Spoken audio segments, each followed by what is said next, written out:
নমস্কার বন্ধুরা, তোমরা সবাই কেমন আছো? আশা করি সবাই ভালো আছো। আমি অনেক ভালো আছি। তো আজ সকাল থেকে ভিডিওটা শুরু করলাম। আজকে সারাদিন কেমন কাটালাম তোমরা দেখতে থাকো। আমাকে দেরি করে ডেকে দিয়েছো।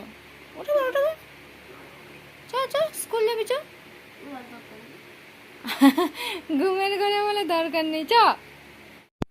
তো বন্ধুরা দেখো, ছেলে ঘুম থেকে উঠে পড়েছে এবং একটা জলের বোতল নিয়ে ফ্যানের কাছে মুখ ধরে নিয়ে বসে আছে। বরফটা গলানোর চেষ্টা করছে, ফ্যানের বাতাসে নাকি বরফ গলে।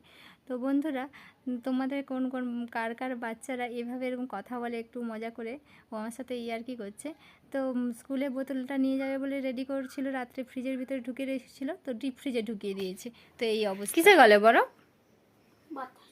বাতাসে। আগুনে বন্ধুরা দেখো, ছেলেও স্কুলে চলে গিয়েছিল, আমিও হসপিটালে গিয়েছিলাম। তো চলে এসেছি বিকেলবেলা, এবার রান্না বসিয়েছি। আমি বিকেলে রান্না করি। তো দেখো ভিডিওটা প্রথম থেকে শেষ পর্যন্ত। আজকে রান্না করব পটল চিংড়ি আলু দিয়ে তরকারি। তো এই দেখো, অল্প একটু তেল দিলাম কড়াই, পেঁয়াজ আর টমেটোটা ভাজা ভাজা হয়ে যেতে একটু, তারপরে দিলাম আদা রসুন বাটা, একটু লবণ দিলাম, দিয়ে ভালো করে কষিয়ে নেব এবং কষিয়ে তারপরে একটু এর মধ্যে লঙ্কার গুঁড়ো দেব। তো চলো এটা ভালো করে একটু খুব ভাজা করে নিই। আর অল্প তেলেই রান্না করছি, কারণ গরম পড়েছে খুব, বেশি রিচ খেলে শরীর খারাপ করবে।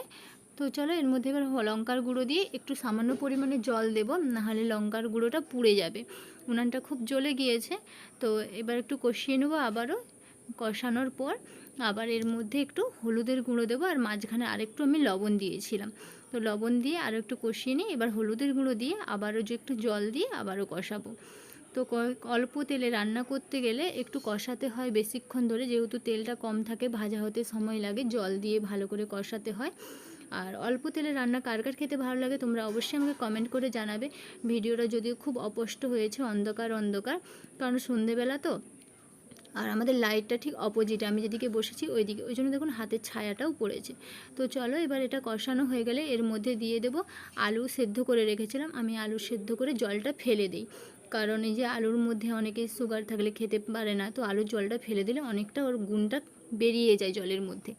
তো এবার এর মধ্যে দিয়ে দেবো পটল আর চিংড়ি, দিয়ে ভালো করে কষাবো আবারও। পটল আর চিংড়িটা দিয়ে, চিংড়ি দেখো আমি ভাজিনি, তো এই যে গরম তাপে চিংড়ি ভাজলে শক্ত হয়ে যায়, তাই আমি ভাজি না। তো কষাতে এটা সেদ্ধ হয়ে যায়, মেন আমাদের সুসেদ্ধ হওয়ালে কথা। তো চলো এটা ভালো করে কষাবো। আর তোমরা কে কে পাতলা ঝোল খেতে ভালোবাসো আমাকে অবশ্যই কমেন্ট করবে। আর এইভাবে রান্না করে দেখো, অবশ্যই খুব সুন্দর স্বাদ হয়। তো এই আদা রসুন বাটার সঙ্গে একটু জিরা বাটাও তোমরা দিতে পারো, আরও টেস্টি হয়। এবার চলো এবার এটা কষানোর পর আরও একটু ভালো করে মাখো করে তো দেখো কষাতে জলটা দেখো অনেকটাই মরে গেছে। এবার আরও একটু ভালো করে আরেকটু কষিয়ে নেবো, কষিয়ে নিয়ে এবার ওর মধ্যে জল দিয়ে দেবো।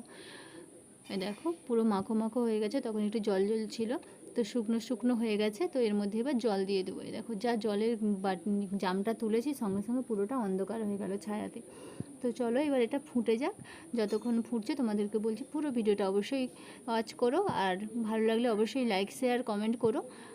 আর চ্যানেলে যদি নতুন হয়ে থাকো একটা সাবস্ক্রাইব করে দিও। চ্যানেলে এবার নতুন রান্না আসবে, অবশ্যই পরিষ্কার পরিচ্ছন্ন এবং স্পষ্ট ভিডিও আনার চেষ্টা করব। তো তার জন্য কিছু জিনিসের দরকার, কিছু জায়গার দরকার, তো সেগুলো অ্যারেঞ্জমেন্ট করে তো অবশ্যই নতুন ভিডিও আসবে। এবার বন্ধুরা পাশে থেকে সাপোর্ট করো। তো আজকের ভিডিওটা এই পর্যন্ত, টাটা বাই বাই।